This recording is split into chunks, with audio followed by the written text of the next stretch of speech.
I know that immoral doesn't quite cover it. It isn't as though I woke one morning and decided that was the Thursday I was going to roll out of bed and become a piece of trash. I didn't pull on last year's trainers and make a pact with myself that my bank balance would triple because I was going to become a ghost hunting scam artist, greasing my endless lies with snake oil. But it doesn't matter, not really. Karma came for me in a big way and it was deserved. We gained a bit of a niche following online. Nothing to write home about, but we made our money from donations and, of course, the cold hard cash from the people we sucked the life out of. I won't bore with fine details, but we ghost busted 19 homes before we reached the Whistlebees. With each home, we bought more equipment to really add credence to the whole Wraith Wrangler thing. We turned creaky floorboards into demons, water tank leaks into internet views. It was fun until it wasn't. I'd never met a family quite like them. The others, they were young couples afraid of whistling wind. Old singles desperate for validation that their home wasn't heavy with the weight of vengeful spirits. It was easy muscle memory. But the Whistlebees, God, they were terrified. Young parents and 2 children with their family dog, cowering in the corner when we set up for our BS interview. The daughter was so pale she seemed to sink into the walls behind her, face gaunt and eyes haunted. It was her we latched onto as we probed, stifling excited smirks with our palms. "He never leaves," she whispered, staring through us as if we weren't really there. If her eyes glimmered once, they certainly didn't now, lost and soulless as she gazed into the abyss. It was Adam who managed to coax the words from her lips, voice soft as he gently probed. "Who is he? We have plenty of equipment here to find him in whatever corner he's hiding. We just need to know as much as you can tell us." A wry smile made its way onto her lips as she finally looked at Adam, voice low and deliberate. "You don't need to find him. You'll know where he is, I promise. He walks on the ceiling and crawls down the walls. He'll find you." The young girl's mom spoke suddenly, eyes full of tears. "She didn't used to speak this way," she breathed, gaze darting around the room. "She's so tired, so tired. She doesn't sleep anymore. It doesn't let her." Jonah stood up then, grinning as he clutched his camera for dear life. "Ma'am, don't you worry for a second. You're in the right hands. We'll find out what your visitor wants and we'll cast him right out of here, you have my word." His word meant nothing, but they didn't need to know that. The fear in their aura was palpable. It was as if they had their own pulsing circle of gravity sucking the life from the room. Their dread did something foreign to me. It made me nervous. In all the nighttime giggling and masquerading in people's homes, I'd never been scared. To do this job was to know that ghosts were as real as fairies in whimsical tales. It was to laugh at the notion. But during that interview, I wasn't laughing. The girl's eyes were black holes, and they looked like they'd sucked her soul out long ago. So, with the image of those eyes burned into my retinas, we did what we did best. 11 p.m. rolled around and, with the family booked into a hotel, it was showtime. "Show yourself, demon." Jonah lunged through the front door as nighttime blanketed the house in darkness, hauling our masses of equipment through. We didn't need any of it, obviously, but it made people feel as though we were legitimately expelling ghosts from their homes with the flick of a battered crucifix. Adam rolled his eyes, glancing down at the EMF reader in his hand.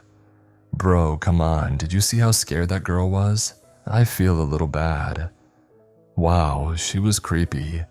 Jonah chomped on his gum, leaving muddy boot stains as he clambered up on the sofa to stick his camera to the wall. He walks on the ceiling. Dude must have the mother of all headaches.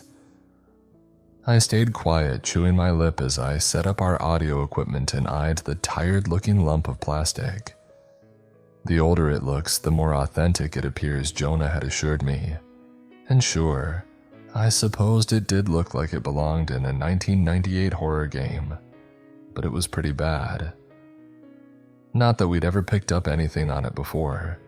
There was the great scare of House 12 when the fridge appeared to hum a lilting tune, but it was just super broken. Right. Jonah jumped downwards, nearly knocking over the coffee table. Plan is Megan Donovan is leaving the house party you guys didn't want to go to at like 2 a.m. I say we wrap up here by 1 a.m., swing by the party, and I'll be your shoulder to cry on because her douchebag boyfriend was a dick again all night.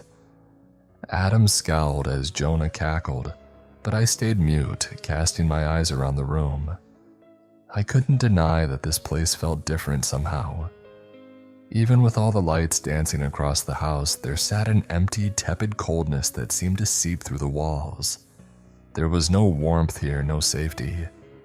Loving family photos littered the room, but somehow it felt barren.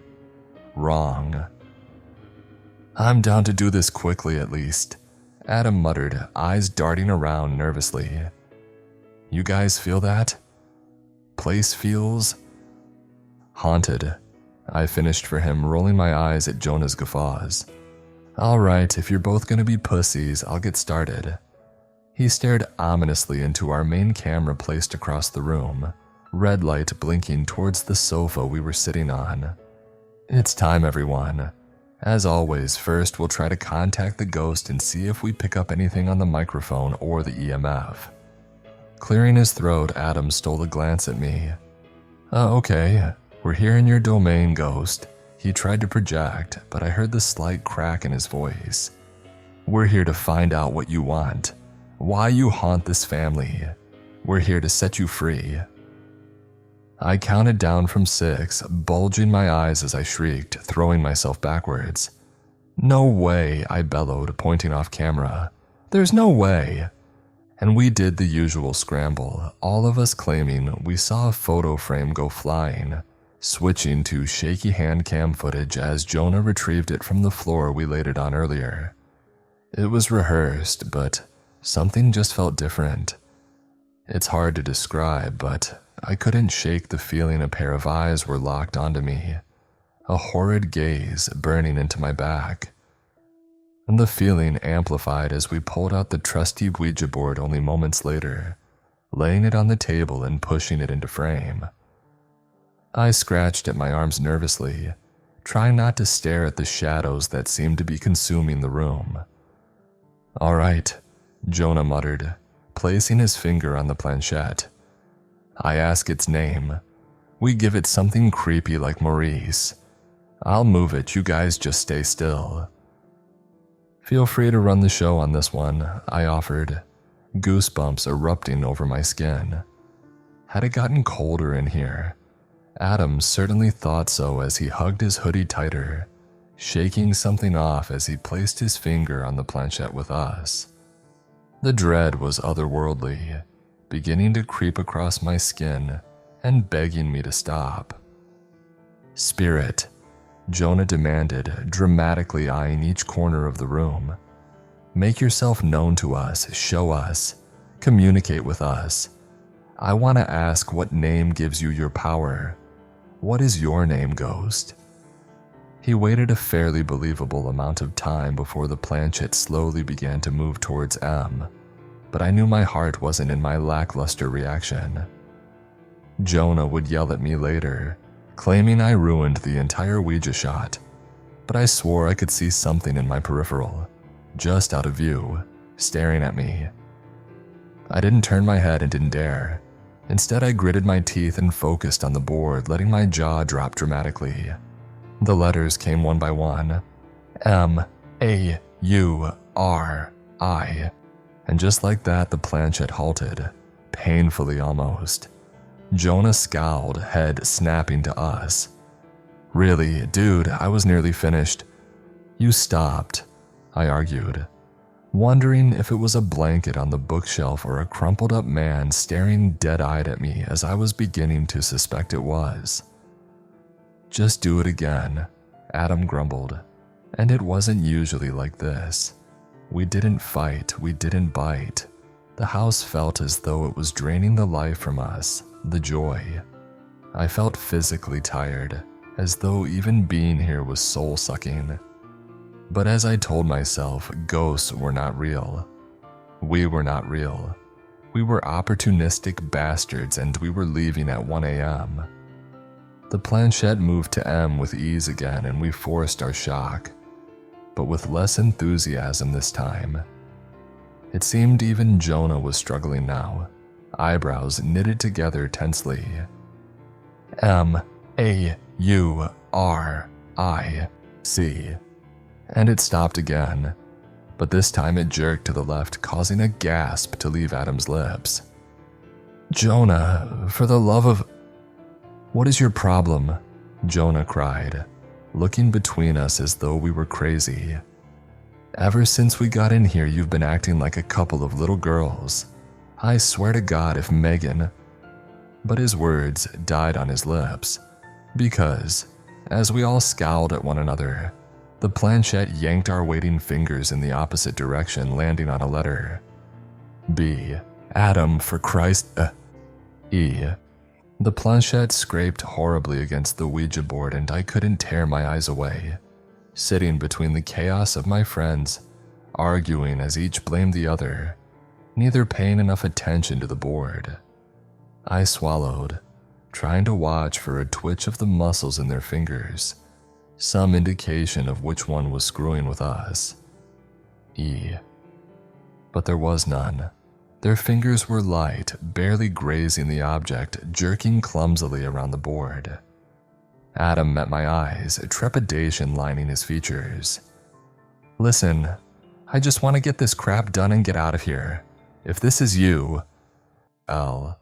It isn't, I returned, voice lost in the sound of Jonah growling and wrenching up the planchette, launching it across the room till it hit the wall with a sickening crack. I could only stare in shock at my furious, panting friend, but Adam leapt upwards, throwing his arms out in question. You can't be serious! Jonah, for God's sake, what is wrong with you? And they argued, yelled, threw their arms around, ignored the room. But I couldn't ignore the room. I hadn't been able to ignore it from the second we'd stepped in here, the atmosphere, wrapping around my throat, from the very first second we dared. And they weren't seeing it. But I was. The blanket in the corner of the room, hanging limply from the figure underneath it. Tall, impossibly tall, shrouded in shadow and with the fabric sagging off it horribly. Shut up, I whispered to the boys next to me, but they didn't stop. They didn't stop as the blanket began to drag closer towards us, the sound of toenails scraping on the floor, echoing louder than even my friends. I could see the silhouette underneath it, the darkness that followed, the cold. But they didn't notice, not until a screech sounded, sending our eyes all in the direction of the bleeping monstrosity. Crap, Adam cried, shaking his head at the EMF detector which was flashing a bloody red color and wailing to attention. I was only distracted momentarily from the carnage, turning around in time to feel a horrid whoosh of air as the blanket fell into a crumpled heap, a mere inch from my nose, dropping to my feet. The air was sucked from my lungs as I tumbled backwards, collapsing on the sofa and gasping instead of forming words.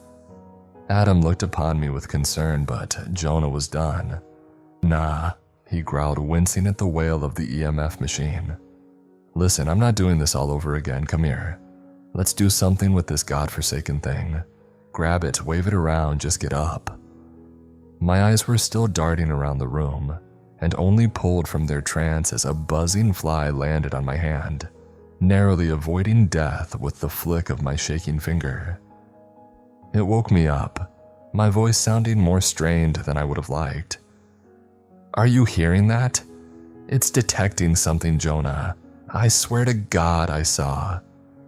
Faulty microwave, crummy electrics, I don't know. His voice raised, threateningly. Seriously, stop. Let's leave the room and run in. We'll act shocked about the EMF. We'll walk around a bit and then we're going. I'm sick of you both."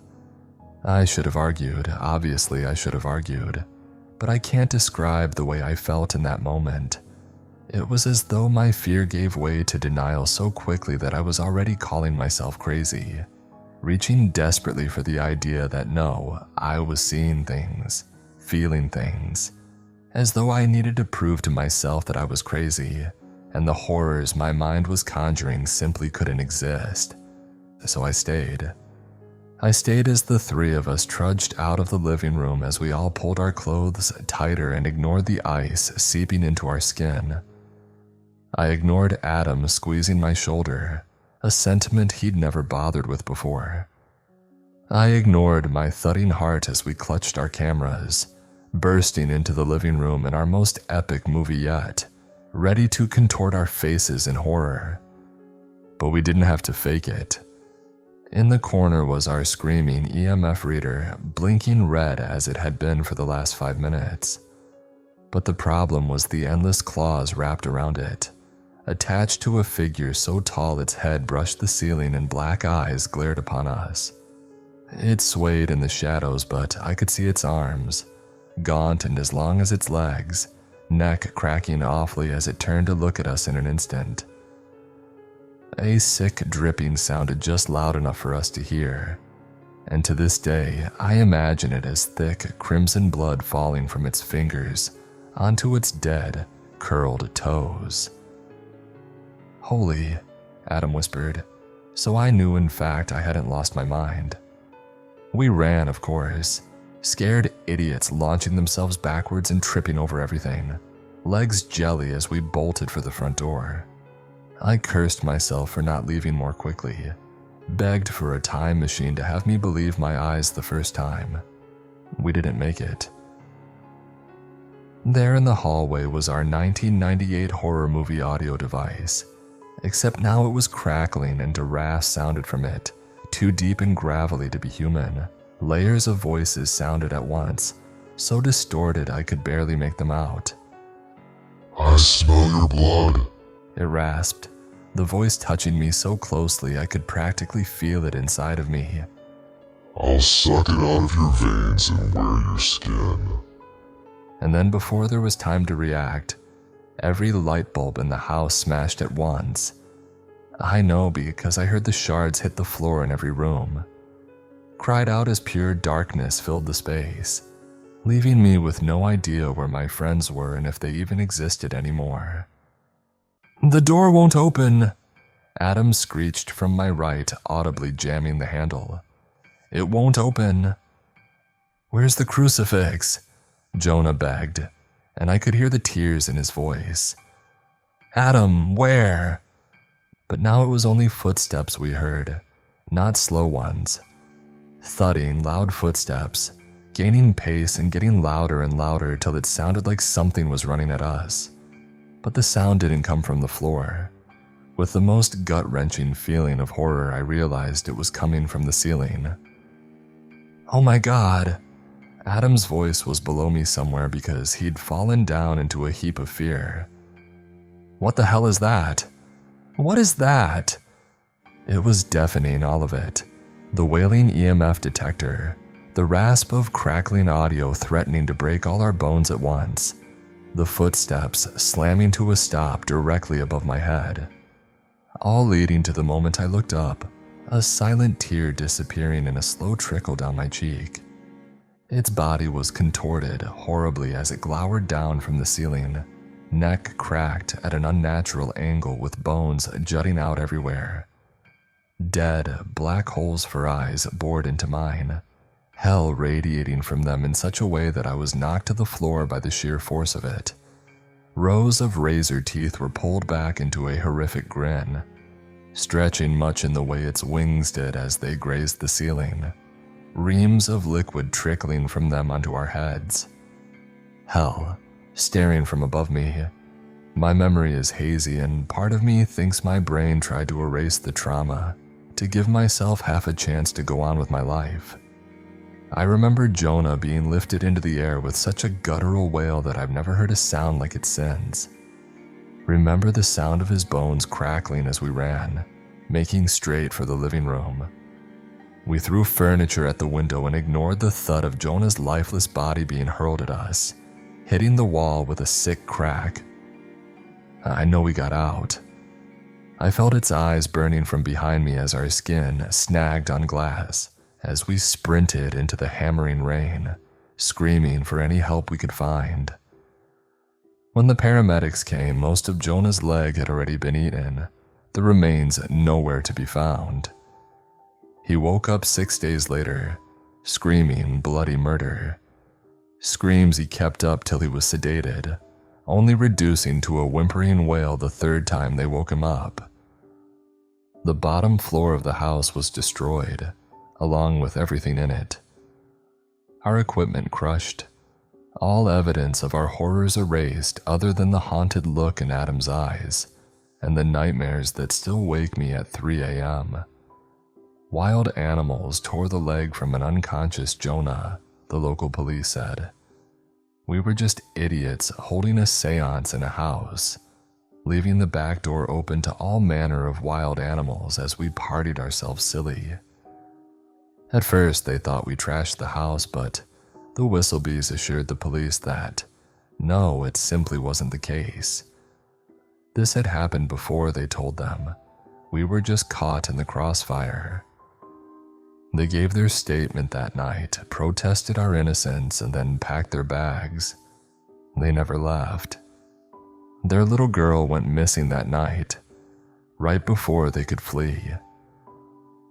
Her suitcase sat in her room untouched, and that house became a sad legend on those streets, spoken about in hushed tones. I left town, but something inside it never left me. We don't speak of it, the three of us. We left, and when we meet, that night exists as the elephant in the room. Jonah's scarred stump reminding us that we didn't imagine the entire thing as a collective fever dream. So I left, lived my life, started going to church, took up cricket, and when I hear the sound of thudding footsteps hammering along the ceiling of my hallway in the dead of night, I pull the covers over my head and pray to every god that may or may not exist that I'll live another day. It takes such a long time to pick up all 104 crucifixes off the floor the next morning, but for the life of me, I'll never stop doing it.